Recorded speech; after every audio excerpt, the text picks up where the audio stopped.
Hello, everyone. Just thought I'd jump on here and talk about the sentence a lot of us just witnessed for Charlie Adelson. He was sentenced to life without parole for the murder of Dan Markel, the FSU law professor. This happened back in 2014. He's finally just been sentenced now this morning there in the Tallahassee courtroom before the Honorable Judge Stephen Everett, who just sentenced him not only to that life without parole for the murder charge, but there's two other counts as well: conspiracy to commit murder. The max was 30 years. He got 30 years on that, and that is to be served consecutive to the other sentence of life without parole. And he also was sentenced for the solicitation to commit murder. That was also 30 years, and he received the max on that as well. And that's also consecutive. So, what Georgia asked for, the appropriate sentence, the judge granted. And there's also further punishment in terms of what he owes the state for the cost of prosecution. So that will be tagged on there as well. And so there will be no chance of him ever getting out on any kind of parole whatsoever, unless he would decide to flip on another Adelson where that window's still open. It remains to be seen. I don't believe that he would flip on anybody until his life is in actual dire straits and he feels he has no other option and he has nothing left to basically live for other than to try to see the light of day. So I don't think he's there yet, but I do think that I think there's a chance of that if Donna does pass away before that window closes. I do think the state should go ahead and indict Wendy. The sooner the better. I think what we heard this morning from Phil Markel, Dan's father, was just so tremendously upsetting to see what those boys are going through. I was really glad he talked about the boys, and I think it's really important that the boys, if they're not listening to this now, that they somewhere down the road realize the fact that their whole life has been a gaslighting ever since their father was murdered, and I'm sure they're being told lies and this and that, and then every time Phil mentioned the fact that they basically had supervision when they had their last several visits with the boys for only 60 and 90 minutes. So they come all the way from Canada to see their grandsons, the only survivors of their murdered son, and they can only see them for 60, 90 minutes. And you got these Adelsons hovering around you like vultures, worried about what they're going to say and all this kind of stuff. It's so disgusting and despicable. And it just made me so angry to see what these boys are going through. And this is still it's an ongoing murder. They're basically murdering their son all over every day that they don't get to see their grandsons or have a normal relationship with them. And the very thing that they were so offended by, I guess I lost the video. Um, and hold on a second.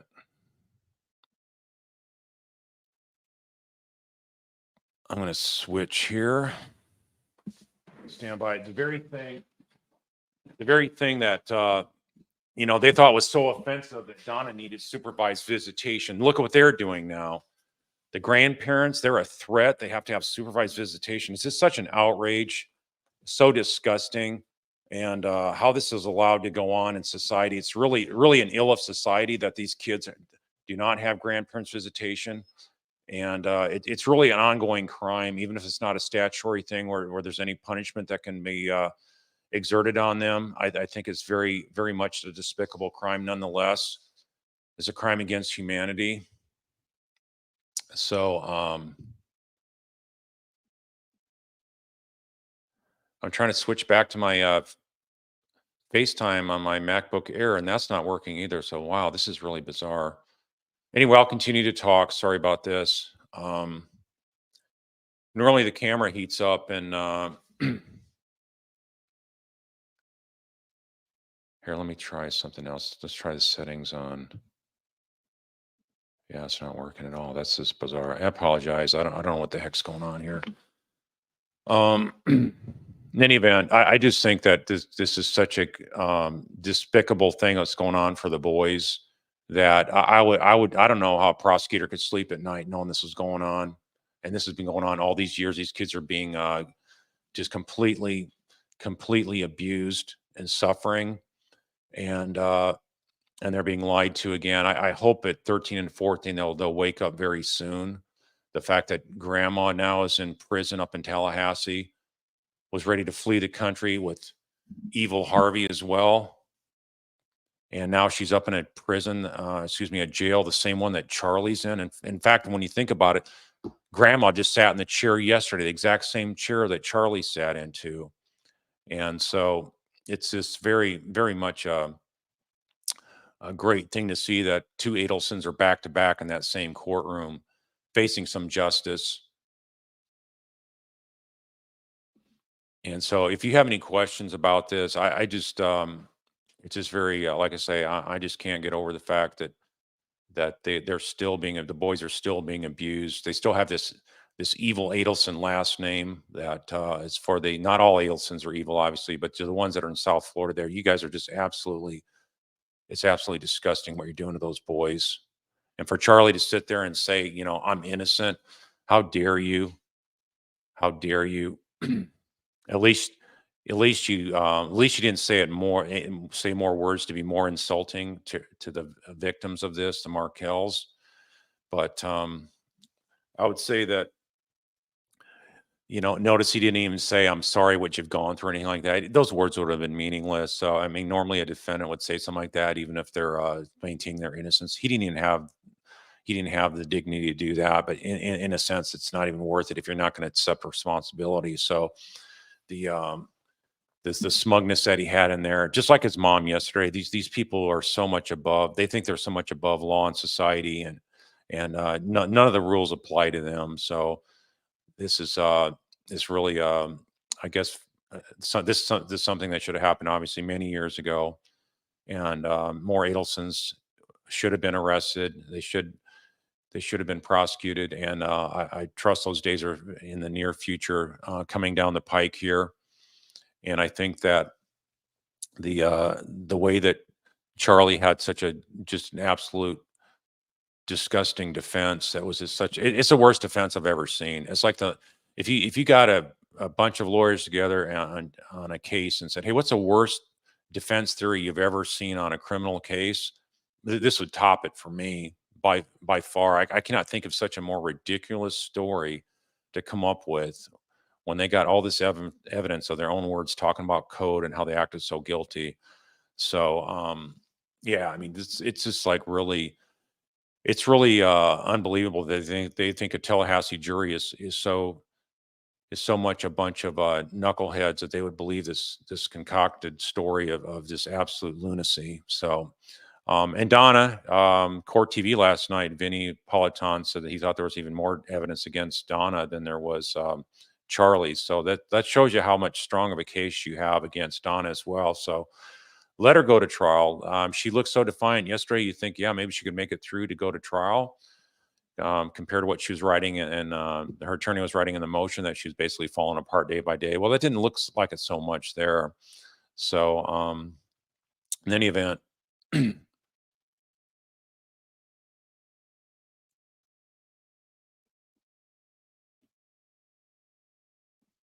I'm just looking over some questions now. So yeah, if you have questions, put out some triple Qs, so I can jump to it. And so yeah, this is very, very hard to hear for Phil. Phil really let it loose though. I couldn't hear quite every word, but it was I heard enough to really see the pain that he's gone through, and it's an ongoing pain. The best thing to alleviate the pain is to let him see the grandkids. Obviously, you can see one of them looks more like um like Dan, and so it's having that reminder of your son, that living reminder of your son, and that his genes are passed on, and not being able to have a normal relation like like most grandparents want to have and do have with their grandsons. Yeah, it's just very, that's what's really so irritating about this right now.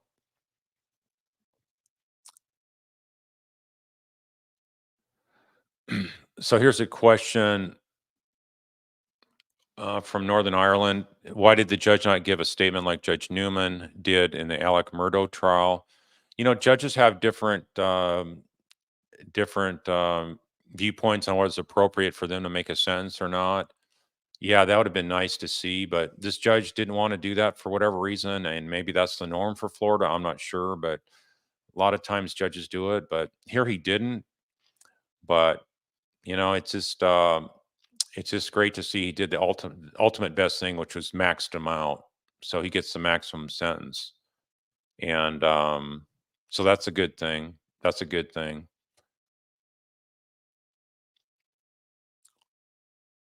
So there's no remorse. There's no sadness for what the Markels have gone through. It's just all defiance and just smugness by the Adelsons here, as we expected. No surprises here.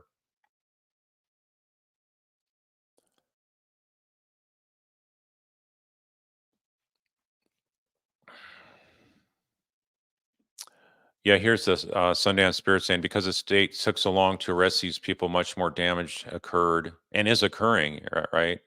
I think you mean to say that the boys are now 13 and 14. I think it's criminal that Wendy and Charlie still have not been arrested. Yeah. Well, I think you mean instead of Charlie, I think you mean you say Harvey.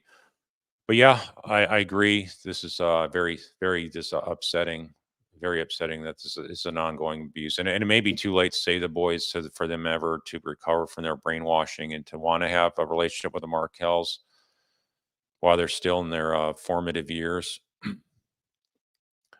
Yeah, I agree with Society Page. It's actually a true crime against the boys, and we just hope and pray their lives aren't ruined.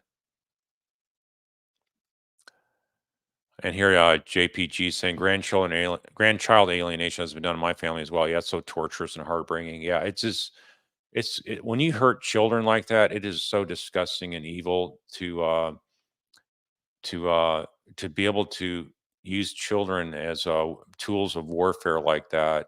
You really should have you really shouldn't be around your children if you're gonna cut people out. Now, if they're abusive or something like that, or so some kind of toxicity that there is in a family member or something like that, then that's a different story. But so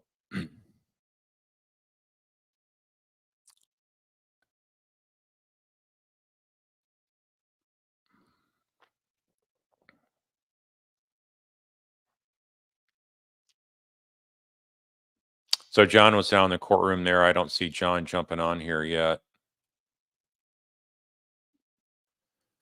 So Terry Mack saying, is there any chance Wendy can join Donna's defense to allow private privileged conversations? Now just the evil mom and lying sister are truly heart sore for Ruth, Phil, and family. Yeah, so actually that's a good point. Wendy could have acted as Charlie's attorney and gone up there and visited him, but obviously there's bad blood between them. So the question is Wendy going to go up and visit her mom? That's a good question. I think she would obviously have a legal right to if she joined the defense team. But as a co-conspirator, obviously the defense counsel don't have a problem representing multiple family members. In fact, I learned more after I rewatched the hearing yesterday. The first parts of it I weren't able to listen to, but it came forward in some of the questions and I didn't fully grasp it. But there was a statement made that last week Rashbaum did visit Donna and pass the information on, I guess, for the motion, because we're wondering how could all the information get in the motion just through Harvey. So that was not revealed in the motion, but it was revealed in court that Rashbaum had visited Donna for like up to an hour last week. And so anyway, having these lawyers represent multiple Adelsons, as long as they don't flip, I guess it's not a problem. But at some point, like I say, I think Charlie will wise up and maybe flip. But I really think he's in such a denial defiance mode that he'll take his mom's death before he finally realizes, you know what, I'm not willing to spend life without parole for my sister, and if she's not been arrested yet. So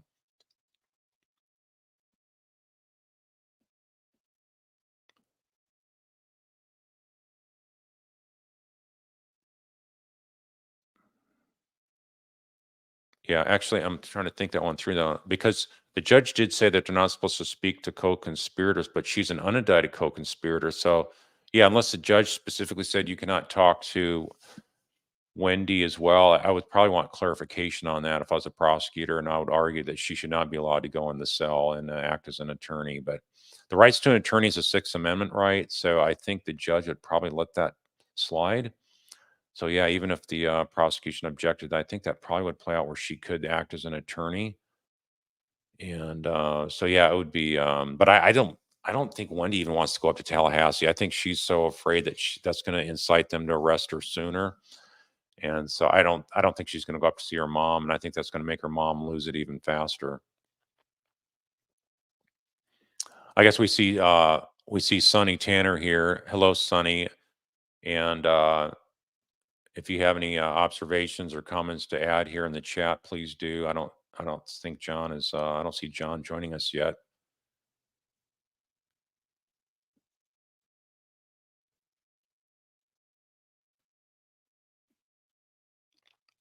Mary Patterson's asking, can the convicted use the victim statements and cite to the appeals? Well, it's part of the court record, so that would victim impact would go up there as well. So it's considered admitted evidence. So, but I don't really see the value in a victim impact being a basis to try to get an appeal. If there was a basis, then obviously that would be something they could use. So, a question from Jamin asking, where will Charlie be sent now and when? Well, they're probably going to transport him to a local processing center, a prison clearinghouse of sorts, where he'll be sorted and processed for a couple weeks, and then he'll be assigned either there for the near term or in the future. It'd be nice if he stuck around northern Florida so he has less visitors. I think that'd be good punishment.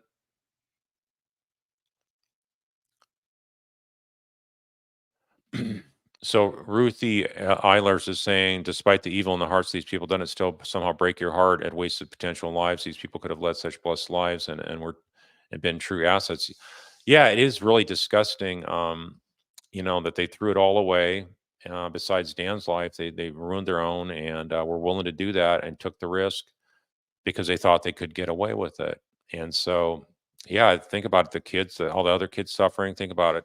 If Charlie wouldn't have recruited Katie, then her kids would have their mom still around. I don't think Katie would have become a killer if it wasn't for Charlie's recruitment. And Sigfredo, the father of their two kids, he's also life behind bars. So yeah, it's just think about all the kids suffering through this despicable act of the Adelsons and their recruited co-conspirators. Yeah, Clarissa is saying, I can't wait to see Donna go on trial. I truly hope the Markels will see everyone involved convicted and that they will be able to finally have a relationship with the Markel family. I think you mean the boys, yeah, which should have their names changed back, by the way. That is such a despicable thing to change the names right after their dad's murdered under the guise of, oh, for the safety and all that. Yeah, okay. Stephanie Hudson's asking, why was Donna so animated yesterday in court? Can she not control herself in court, or was she told to do that? No, she was the one trying to tell her attorney what to do. I think her attorney was just responding to her demands. She's trying to maintain control, just like Charlie when he testified in his case. He tried to maintain control and push Georgia around the courtroom. Well, that's what Donna's doing as well. That's what these Adelsons are about: bullying people, trying to intimidate them. You're not going to take any kind of a guff off them.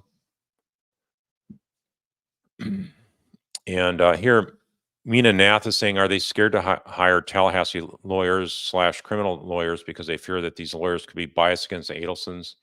Yeah, I think that they really think that there's such a lower IQ, lower intelligence, lower experience level. They don't trust them if they're up north. I think they probably would want to preferably either have a Jewish lawyer like they are, or else have a lawyer that's connected to the Jewish people. So I assume, like I say, this attorney that's representing Donna is probably tied in with Wendy somehow, or their circle of friends. So there's some level of trust that they have to have with the attorney beforehand. So I think that look at Rashbaum. He's been the attorney for Harvey and Donna for what is it like going on almost 9 years. So Roxanne A is saying the animosity was so severe that even when life without parole was passed on to Charlie, he remained defiant. Donna acts in the same manner. Yeah, there was no like humbleness. There's no, oh my gosh, what have I done? There's no self reflection of like, how have I screwed up my life? I chose to do these actions, and these are the consequences. So instead of having that self reflection, you say, you know what, I got to try to get out. I'm worried about being a father to my son, and I need to do what the best thing I can do for my son, which is roll over on Wendy. But he's not willing to do that as of yet. So let's just see how it plays out.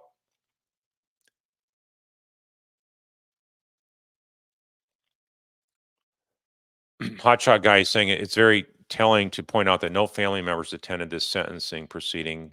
Can you say conscious of guilt? Yeah, they're not. You're not going to see them up in Tallahassee at all. I think Donna's. That's going to help Donna um, lose her bearings quicker. The fact that not even her daughter will come in there as attorney just to see her and try to give her some of her sanity back. So Gwig is asking, would it be possible for all four Adelsons to sit in the same chair for hearings, trials, and sentencing in Judge Everett's courtroom in the city that they hate? That would be true justice. Yeah, I mean, it'd be nice if they all had four separate chairs and they were all tried together many years ago. That'd be the best true justice. But yeah, one by one, I do believe that they'll be sitting in that chair.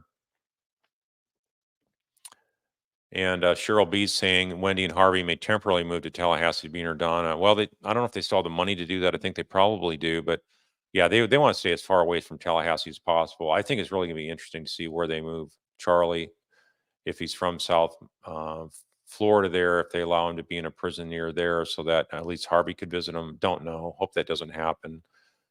They deserve to go on those long treks to see their family.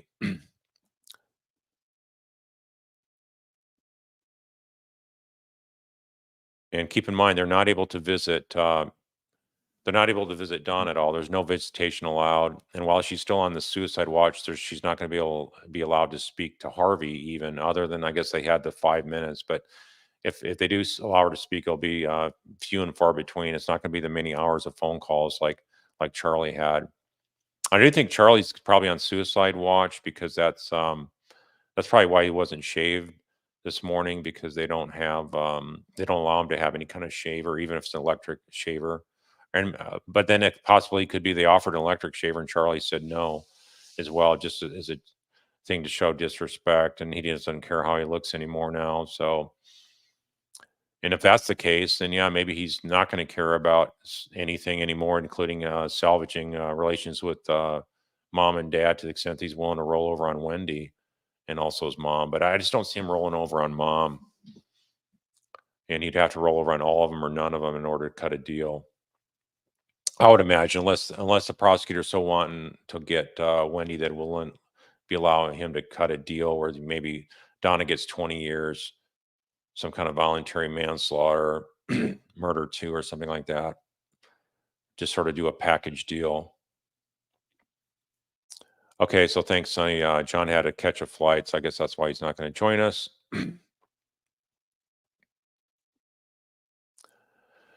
uh, Law and Lit 827 saying if their appeals fail, will they try for pardons? Yeah, I mean, that's an option, but I don't see that happening. You'd have to have a lot of ties to the governor. There had to be a lot of evidence of innocence and stuff like that before a governor is going to do that. Now, granted, I mean, politics is so bad that a super guilty person, if they pay enough money, that's happened before. And back when Bill Clinton was in office, his last day in office, I mean, look at all the people that were able to pay their way to get a pardon, including the worst tax fraud in the history of America. So anyway, that kind of stuff can happen at state level too. I just don't see it happening here, even though they were able to have the state ties to prevent them from being prosecuted all these years. That political corruption kept, in my opinion, the Adelsons are being prosecuted. They had that kind of top cover. Yeah, here's Doey Love saying it made me so angry when Phil talked about the boys and how they didn't get to see them. Wendy is evil. Yeah, I mean, it's that is such an evil act, and how it really shocks me that anybody's willing to even associate with people like that do that to their children. It just shows you how it's just how low humanity can go, I guess is one way to say it. Eternally Sunny saying, "Is Wendy allowed to leave the USA?" Yeah, she's got no hold on her that we know of, even though she's an unindicted co-conspirator. But maybe that'd speed things up if they knew she was trying to flee the country. I would hope so.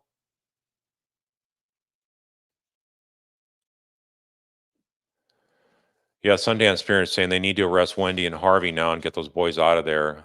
Double exclamation. Phil nailed it. They've been brainwashed. Absolutely. Yeah, I was really someday the boys will hear that, and if they really want to know the truth, they will know it. But the gaslighting could be so ingrained in them that they just never want to hear it, and never get the wake up call as to what the Adelsons have done to their brains.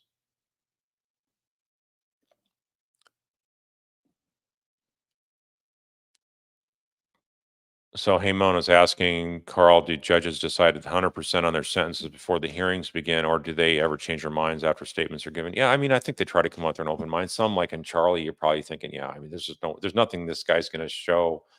And even if he throws himself on the sword and whatnot and says, yeah, okay, I did it, Your Honor, he's still going to probably max him out just because the way he came across at trial, lied about the whole thing, put the state through all this instead of accepting responsibility. So if you don't accept responsibility for murder one and solicitation and conspiracy, you deserve the max.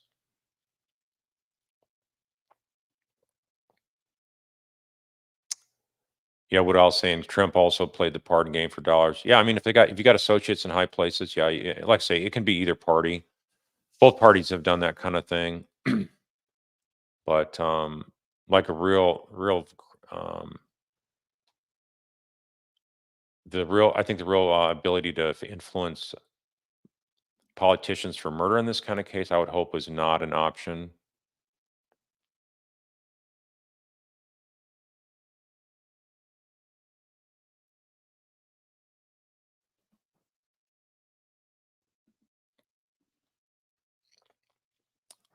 This is from PM 13. How do the police know how to locate Wendy after Dan was shot that day? I know Judy, YouTube lawyer, said that they were able to do that through cell records. I don't know if they were able to do it that fast. I'd be surprised if they did, but maybe they did. I don't know. Otherwise, they could have maybe asked some friends, where does she hang out on Fridays? Where do you think we can find her? Because that's sort of a normal hangout for them. Dr. Cancella is asking, was Donna on a live pack with Harvey or Charlie or both? I've heard different people say different things, but as I understood it from the hearing, it was with Charlie. But I think if she's going to do it with Charlie, I would think Harvey would be a part of that as well. So don't know for sure, but it makes safety of the boys important with family on live packs. Absolutely, that's a great point, and that's something that John initially brought up, that like the boys' safety's in danger and whatnot. So that's why if they swoop in and do a quick arrest of Harvey and Wendy, that would prevent the boys from being in that kind of murder suicide pact. So if I would say the prosecutors need to move very slow, or make sure they don't tip their hand and let the Wendy and Harvey know that they're about to arrest them. Otherwise, you could see that happening. I mean, you could see it happening regardless, but just pray that doesn't happen.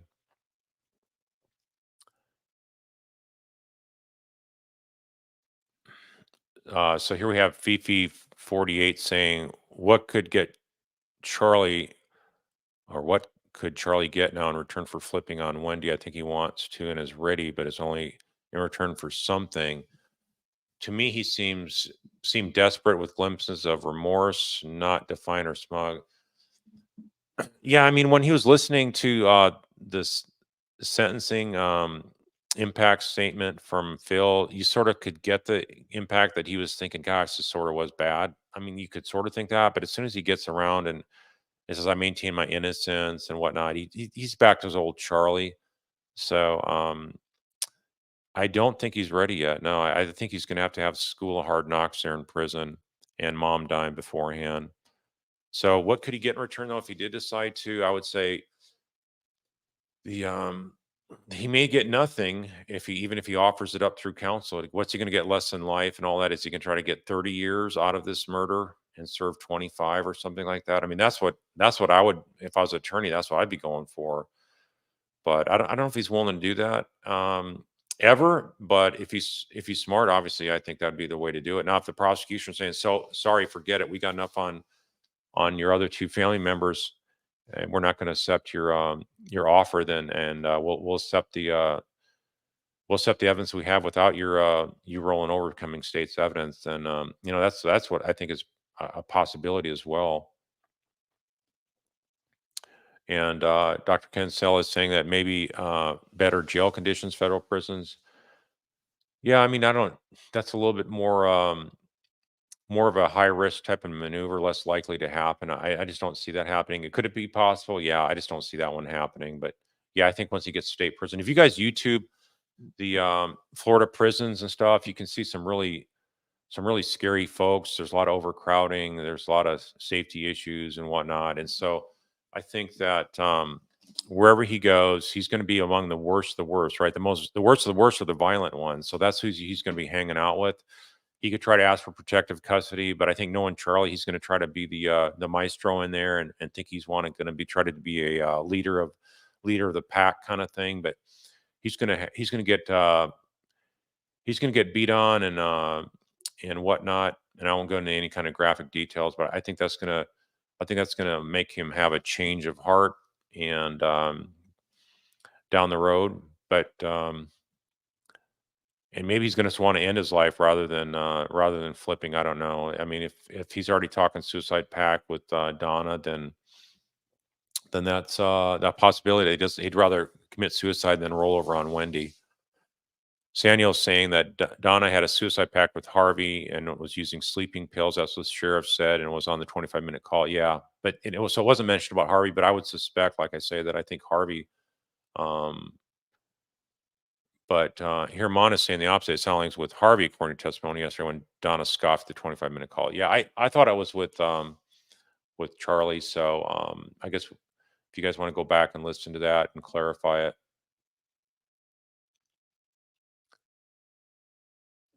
Yeah, Angie for Justice saying the judge didn't make a single remark, just sentence. Yeah, that's what he did. He didn't discuss any outrage or anything like that.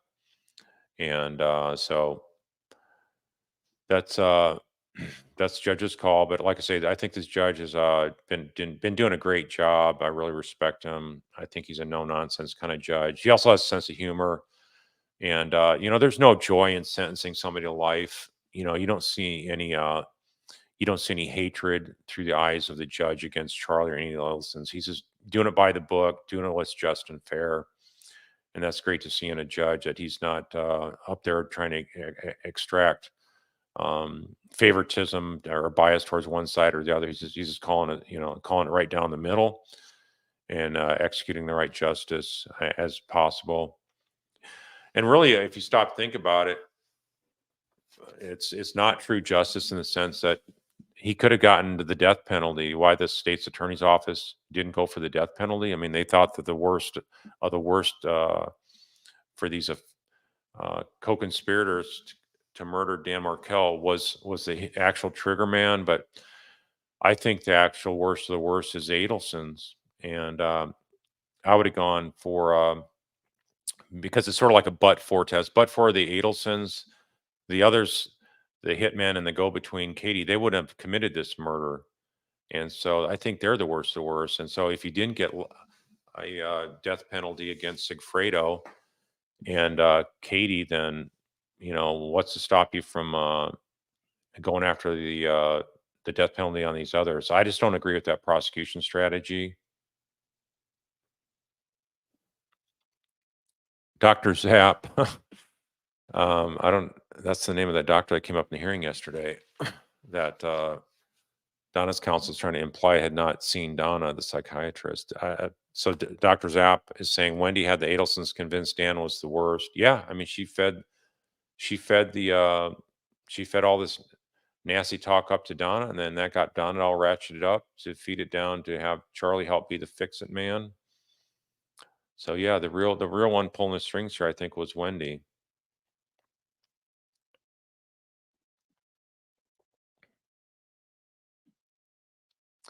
So Gay Schulte is saying I had a hard time hearing Dr. Markel talking about what happened at Benjamin's bar mitzvah. Yeah, I couldn't. Some of that I couldn't listen to. I couldn't hear it quite as good. But yeah, I mean, this the fact that's such a critical stage in the Jewish young men's life, and that they were basically snuffed out of that. It's just so upsetting and cruel. It's the ultimate cruelty and insult to the Markels. And think about it, they're going to have so Charlie's going to be in there with like you're talking about career violent criminals that have tattoos all over their body that are going to be right next to Charlie if he's not in an isolation cell. And yeah, it's going to be extremely scary from day to day.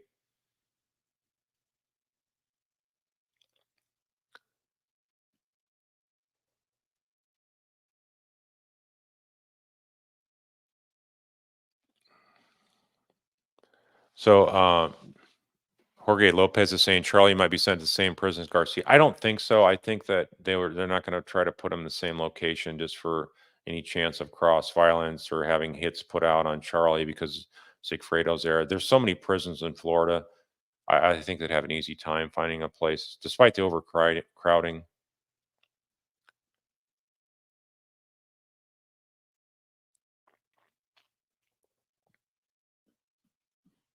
Society page is saying Charlie will get a prison nickname that he won't like. Yeah, that's a given.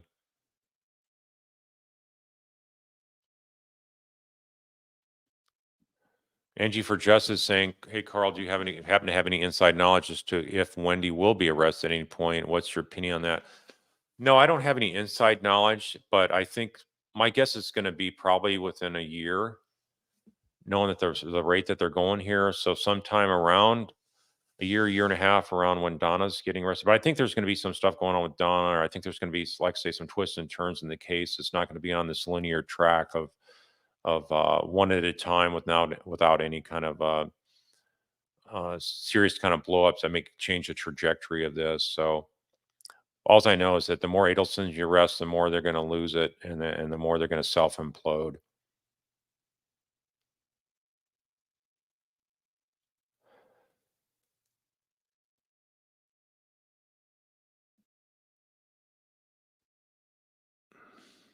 All right, we have. Let's see. I'm looking for more questions here. Actually, if you put the questions in red, those are ones that are in red. Those are the easiest ones to find.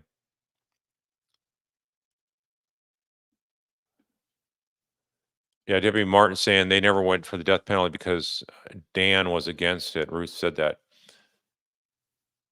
Okay, well, maybe because that was the grandsons. Yeah, maybe that was it. I'm not sure, but maybe out of respect or something like that. But I'd sure try to talk them into it. And if they didn't want to, after full discussion, maybe they already had that. But yeah, I just think go for the death penalty whenever you can. But it may be like a death penalty in sorts anyway, because it's going to be so rough on Charlie. I think his money's not going to be able to buy him protection for very long. I think there's gonna be infighting over that, and he's gonna have to have um, some rough experiences in prison and not being able to sleep sound because he's gonna have to have one eye open unless he's in more of a protective custody. But there, even in protective custody, you can get killed and whacked.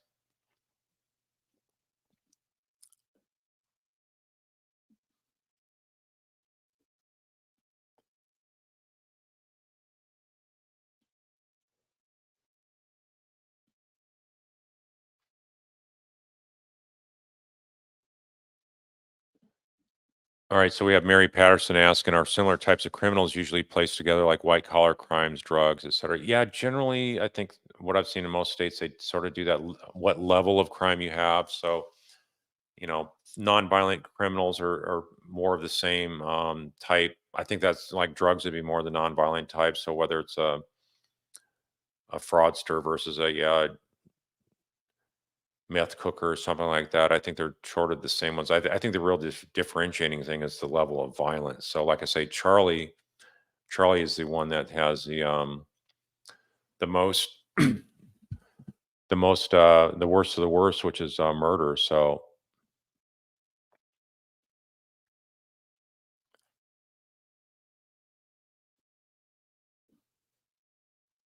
Becky Ireland is asking, do you think either Charlie or Don are asking themselves, WTH, were we thinking? Yeah, I don't know. I think that their minds are so far gone from reality. I don't even know if they were really able to go that way. I think they're just probably more angry at they got caught.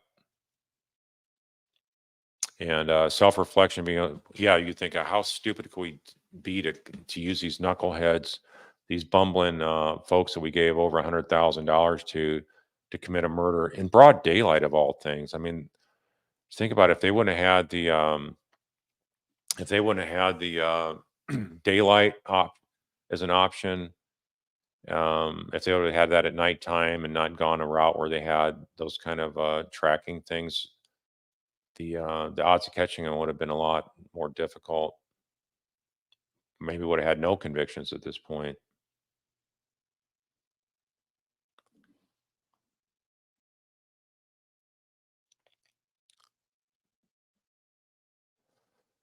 JK is asking, do you think Charlie, now having a son of his own, is able to feel any empathy for the Markels? I don't think these people have any empathy for anybody. None whatsoever. Because if you did, you wouldn't have done that to Ben and Lincoln. There's no way you could do that to them. No matter how much you would dislike Dan Markel, there's no way you would kill somebody's father if you had any care, empathy, or concern for Ben and Lincoln.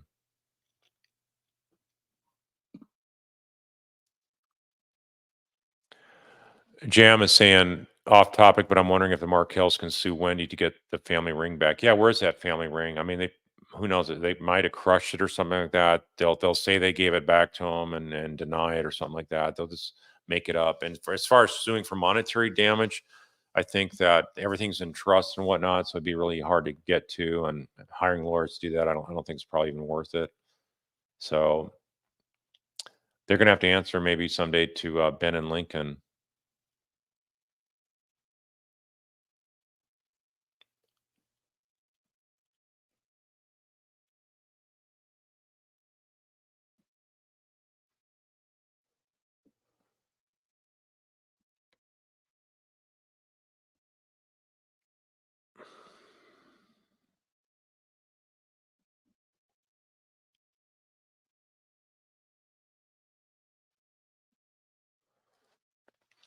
Chateau is saying, does Harvey have more right to the boys versus the Markells upon Wendy's arrest? I'm not going to venture down there. That's more of a child protective services kind of thing. The Harvey, I don't think he's able to maintain custody of the boys because I think he's getting up there in age, 80 years old and whatnot. So I don't see that happening. So maybe the Markells would have a better shot, and I would hope that would be the case.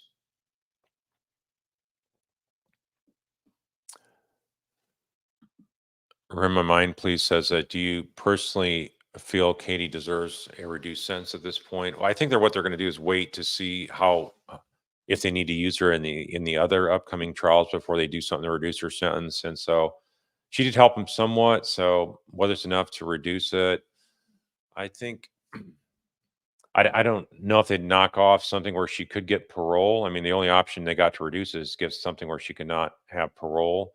So I'm not sure. I'd have to think about that one. I think if she helps get the other two Adelsons convicted, if she comes more clean, like I've been saying, she's not fully clean. She did good enough to help the prosecution. It looked like she was not the kind of person that can manipulate and control Charlie. Rather, it was the other way around. So I think she did it good enough. It was helpful. I think it was a smart move they used her. So whether it's enough to knock her sentence down, I would have to think that one really long and hard about whether it's going to be worthwhile or not.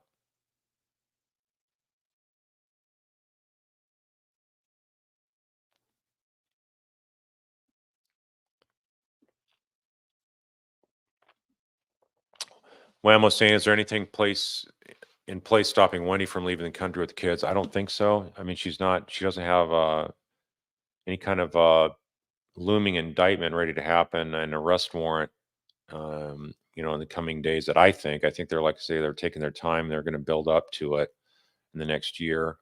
But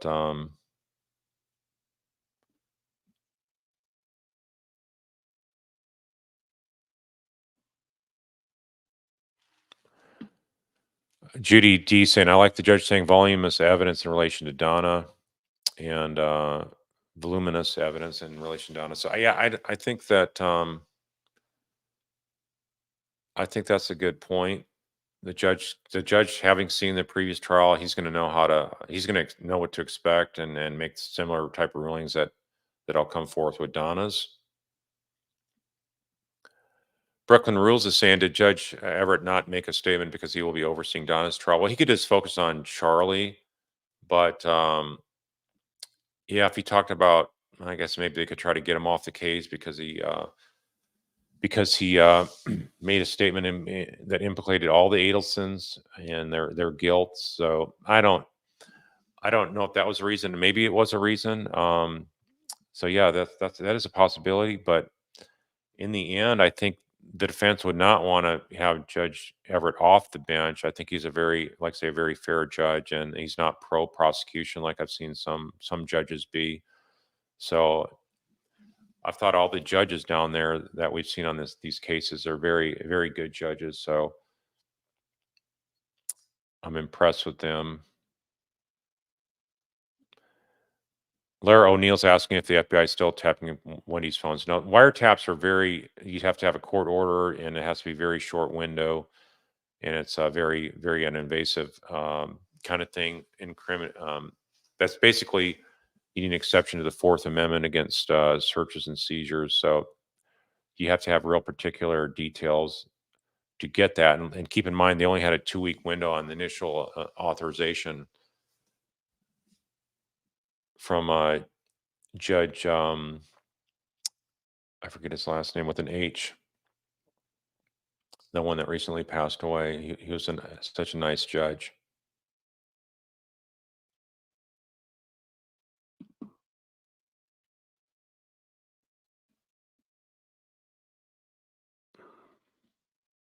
Susan Jason saying, crickets about the teen kids, not one word from people who know them.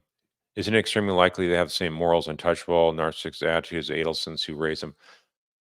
The the thing is, we've heard that one of the boys was always talking to Charlie the last year and a half while he's been in prison. So that's a very bad sign right there. So I'm not gonna say they're gonna turn out like him. I'm gonna believe they won't. It's just a matter for them to someday wake up or get enough pressure to maybe from other kids. Kids can be bullies at that age. So if they're saying, hey, stuff like, hey, your grandma's a killer and stuff like that, and saying stuff to upset them, then maybe that would spur them to look into this more. But it didn't come up this last trial about how Wendy keeps the boys away from social media. But yeah, trying to keep them away from social media 100% of the time, that's not going to happen. So, but a lot of boys, they just don't want to know the truth. Maybe they've been brainwashed to the extent that they're not going to open that door. So that's probably that's a real possibility as well. So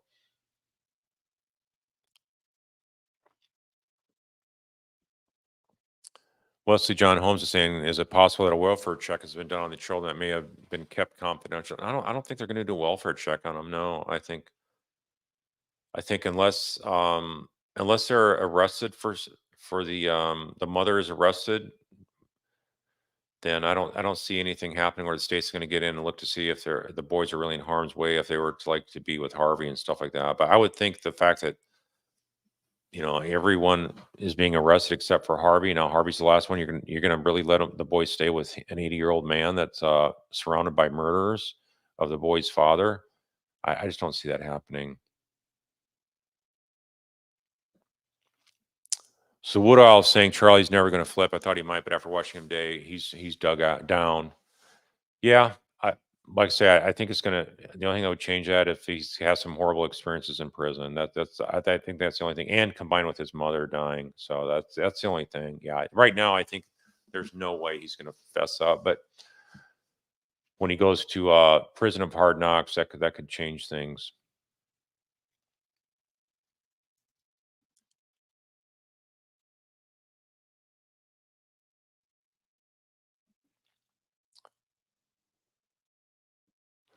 So here's something that Anne Marie Nizio's asking, but won't suing them get disclosure that might help convict Wendy?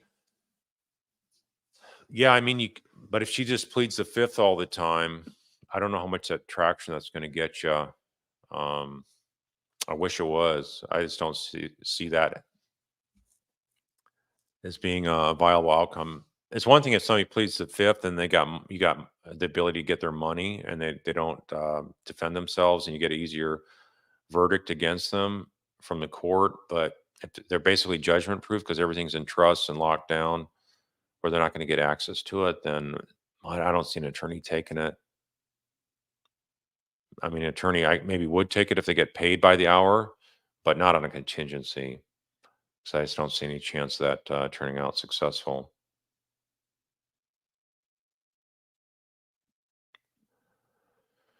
Hotshot guy is saying, does having the death penalty on the table during trial pose a risk of a resulting hung jury? Um, I think it depends on what the jury's told, whether it's capital murder or not. And if the jury's not told that the defendant is looking at this being a death penalty case, then I would say like in Florida, the sentencing here is by the judge, but for the death penalty, I believe it would have gone to the jury. So, do you have a resulting hung jury if there's a conviction of murder one? I think what happens is you need a certain number of votes. Well, you probably need a unanimous vote to have a death penalty verdict there in Florida, as well as most states or all states, I should say. But yeah, there's a chance you could have not agree to a death penalty, and then what you'd have is just life without parole if they can't agree to that. That's why I think the way the system would work down there. So Craig R is asking, how much of the Adelson fortune do you think Harvey will be laying out for Donna's defense? Well, we only see one attorney there so far. She's not a violent crime specialist. She does not really much of a criminal law attorney, from what I've seen. The way she didn't seem to understand how to go up to jail to get um, the difficulties talking to your client overcome. So, instead of filing this motion to the court and all that kind of stuff, just go up there and see your client. That's the best way to see if you can calm your client down and maybe negotiate something with the jail and getting some extended visits because you're coming from such a long ways away. Maybe they only have like a normal hour cap visit. But I think for murder one cases, they're not going to put like short leashes on them and how much time they can have to visit with their client.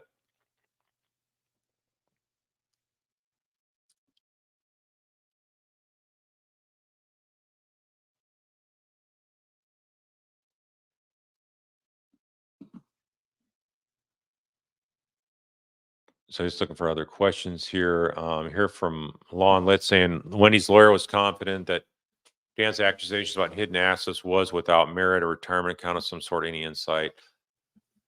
I just know there was a lot of joint accounts that she had with her parents, and so whether that was what Dan was driving at or whatnot, or whether Wendy had it somewhere else, I'm not sure the exact details on that. But yeah, that was not brought out in court by Dan's attorney, Mr. Webster. But obviously, Mr. Webster is a longtime expert criminal defense attorney. Thought that the case he had against Wendy was solid enough for him to take it, and he thought that they would have prevailed. So I think Wendy's lawyer obviously was was being accused of being joined at the hip with Wendy. So I think it's obvious she was going to say it was frivolous because she wanted to defend herself as well. But so there you had, one attorney says they had enough, the other one says didn't have enough, but the one that said they didn't have enough had the personal accusation against her as well. So for her to act like that was no big deal, like him going after her ethics standing in before the state bar, not just Wendy's but also the other attorney. I mean that would seriously inflame the attorney, and she acted like that was no big deal. So I thought that was really really weird. Morella Energy's asking, do you think they would still have gotten Charlie convicted without Catherine's testimony? Yeah, I do. I mean, it was so far out there ridiculous, but I think it was a smart move to bring her because in case you have a juror that's off the charts and says, well, maybe Charlie was a victim of Katie, then yeah, definitely. They should have brought him in because they didn't. Because what the defense would have argued is that they would have made her out to be such a nasty person and so much control over Charlie that that's why the prosecution didn't bring her, because they don't want you to see how bad she is. So the burden's on the government. So I would say take on your flawed witnesses if that's what it takes to prove the truth. And so that's what they did, and they did a great job at that, despite her limitations and all of her previous lies. She was just really, she's not sophisticated enough to do the double extortion, all that kind of stuff, nor are the other two hitmen. So yeah, it just showed how ridiculous the defense theory was.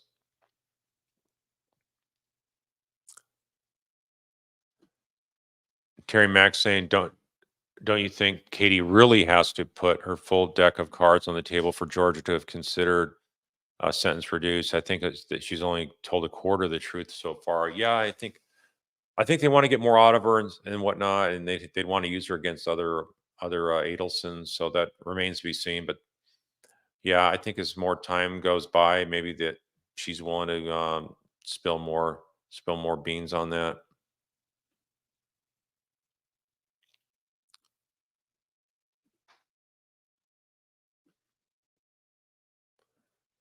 So just looking for some more questions here. Use red question marks. I think those are the easiest to spot.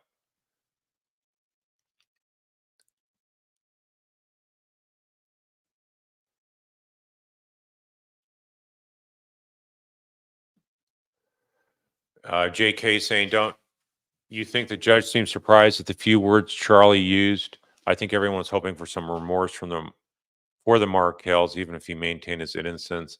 Yeah, I mean, normally attorneys will tell him, "Hey, I maintain my innocence. I'm sorry for the hardships that the Markels have suffered from and testified to, but I'm not the one that did it. It was other people. But if you would have said it's other people, then it's basically okay. Your other family members, but not you. So it's just, it's just. I don't know if the judge would have seemed surprised. I think at a minimum he's going to say. I was expecting him to say he didn't do it. That's normally what they do. 99.9% of the time. So I don't think the judge was surprised.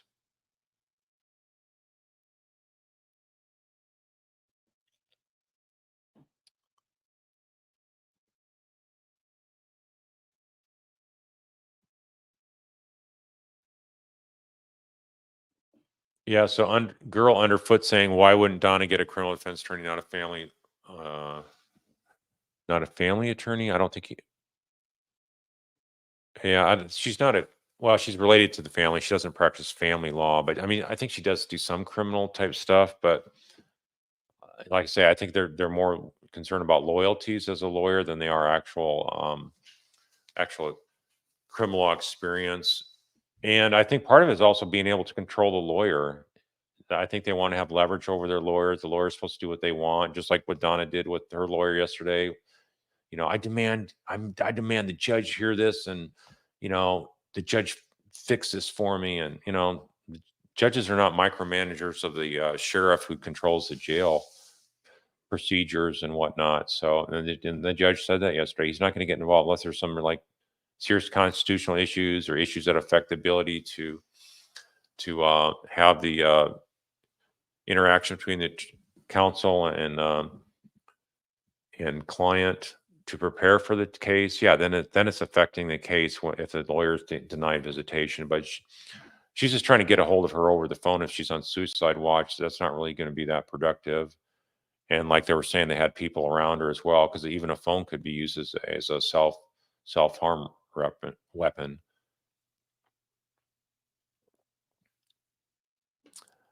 As a matter of fact, is saying, do you think Rashbaum is feeding Charlie's ego and making him feel like he will definitely get a positive appeal outcome? Yeah, if attorney's going to sit there and say, yeah, you got wrongfully convicted. Yeah, go ahead, fight it. Hey, I can help you on appeal. Give me another 1,000,005 or whatever it is. Um, yeah, I guess that could work that way. I'm not going to speculate as to what the actual discussions are. I would say his the best chance he has is having a separate lawyer, not the one that tried the case, somebody that specialized in appellate work. because most people tend to specialize either in being a trial attorney versus appellate work. I would never want to do appellate work. I've done some appellate briefs a couple times, but I much would rather be face to face with the person and arguing to the actual arbiter of justice rather than having to do a paper case. There's so much more. There's so much more convincing you can be in person versus on paper. That's why I like doing it that way.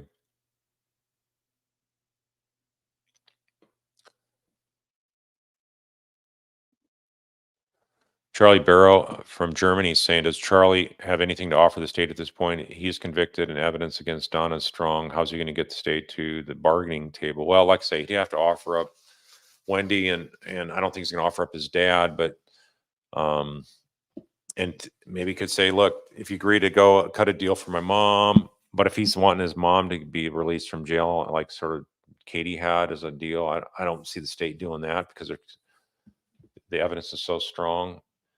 But yeah, so the leverage is with Wendy more so than with Harvey. I think they're less aggressively going to pursue Harvey. I think he'd be the last one, but I think Wendy's next.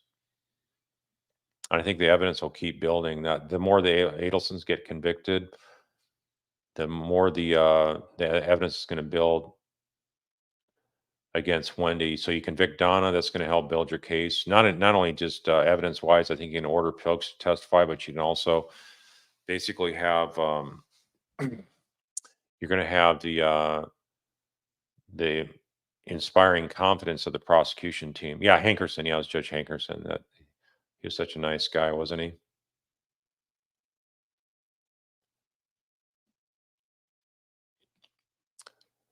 So John Smith is saying, you often say that Charlie won't flip until Don dies, but what if Wendy gets arrested and the window's closing? Yeah, that's a possibility.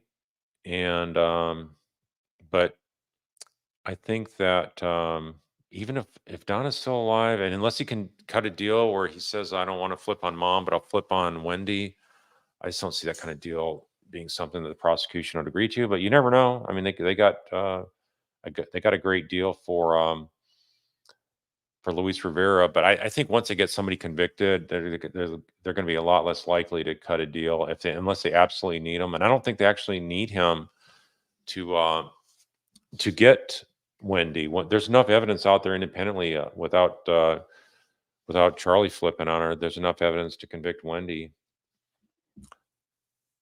as well as Harvey. So I would say they're not going to cut a deal, although he may try to, but I don't know. It all depends how much the prosecution feels confident going forward with the evidence they have against Wendy.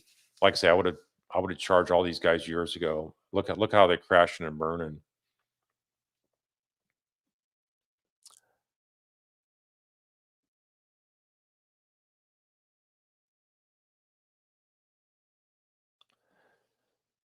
What I was asking, have you watched Josh Dubin's voir dire? It was so weird. Like he was trying to set up a jury for appeal. Well, yes, the I saw a lot of that, and of course, we didn't get to see what's going on back behind closed doors. It was more the general stuff that he was asking him, but yeah, this is so bizarre having New York type people come down to Tallahassee to try to select a jury, and then they vanish from the courtroom and fly back up to New York. Yeah, I've never seen anything that was just so bizarre. Really strange the way they tried this case, the defense. Really strange.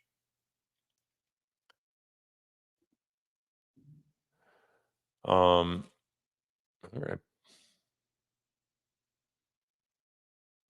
Rachel Rose is saying, does Rashomon actually believe Charlie's innocent? Well, I would say that any attorney that has experience or even no experience, you can obviously see Charlie's so guilty. So, yeah, he knows it.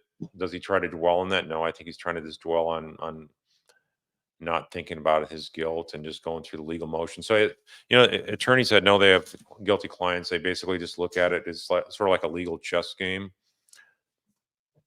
There's a burden of proof. It's a constitutional right to have a jury trial, and you want to exercise your rights to remain silent, and all these other flow downs of rights that we have from our Constitution, which I think is the greatest system we have compared to others in the world, where you can just have government types that are judges that don't.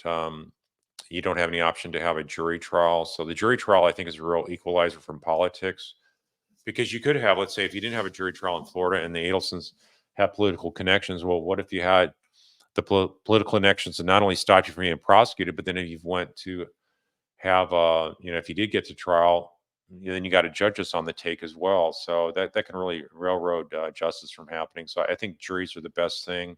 Are they 100% perfect all the time? No, but they're still the best system in the world.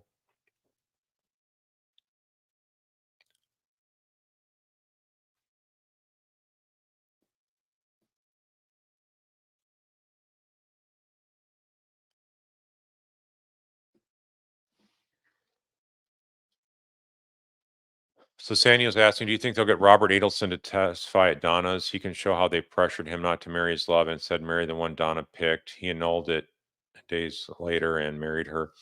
That's a possibility. I mean, he was on the witness list for this trial, I think, to talk about his mom. Yeah, that is a possibility. I'd probably think of having him on to testify about Donna's involvement. I don't think it's necessary, but if you just want to go that extra mile to make sure there's no chance that somebody will be swayed for some other odd reason outside the law and the evidence that's presented, then yeah, I'd go for it.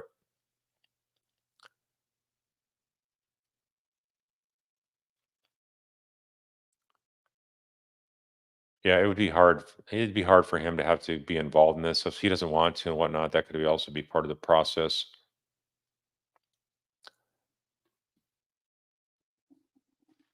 Oh, I had a question there that went away. What happened to it? Hold on a second.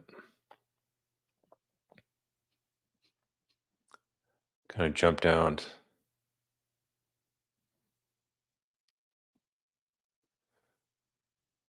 Yeah, life without parole. So Muse is asking, can you explain about prosecution costs? Georgia asks for more time to calculate. So what they would do is use that as a part of the sentence, is that he's got to pay the restitution for how much it costs um, to present the case. So you're talking about receipts maybe from the witnesses that came from South Florida to stay in hotels and all that kind of stuff, how much it costs to, for manpower, resources, how much it maybe costs to have the Dolce Vita tape in hands, all those kind of things would add up and then add to his sentence to say that even if he gets out or whatever, he still owes that kind of money. So whether he actually pays it or not, I don't see that probably happening, but it's just something they do to try to note there is some kind of at least judgment of accountability there.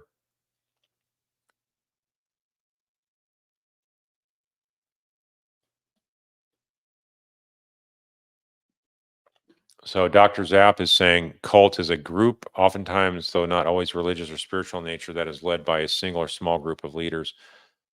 Yeah, I used that word last night on court TV, that I thought this is sort of like a real cult type of thing. And the real thing that makes me think of is a cult is the way the boys are treated. So nobody's standing up for the boys. Harvey isn't, Wendy isn't, and Donna surely never did. Charlie had no problem with this denial of visitation from the Markel. So yeah, it's just so upsetting to see that.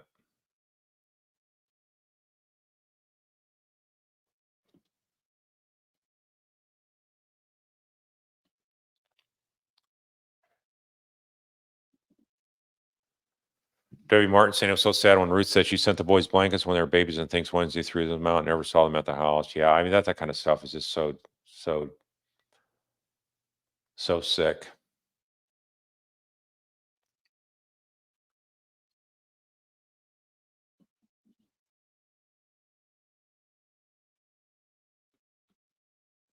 Craig R saying, read Donna's attorney. We know that the family liked to use longtime friends and connections. Could it possibly be that none of their other pals wanted to take the case?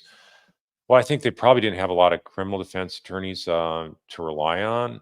I know that Weinstein did, but he dropped Charlie once things got heated, and he was wanting to run for office, and he didn't want to be representing a first degree murder suspect, unindicted co-conspirator kind of thing. So I think that's why he withdrew as counsel for Charlie.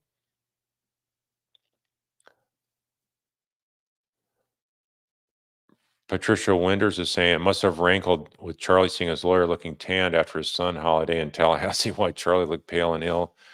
Yeah, I mean that's something that look at how it looks like Charlie hasn't seen any sun in a long time, and it's probably been a year and a half. So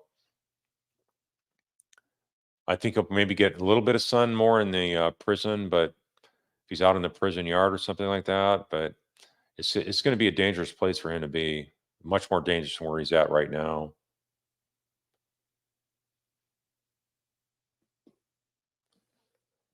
So with that, I think I'm going to conclude here, and glad to see justice done for the Markels today.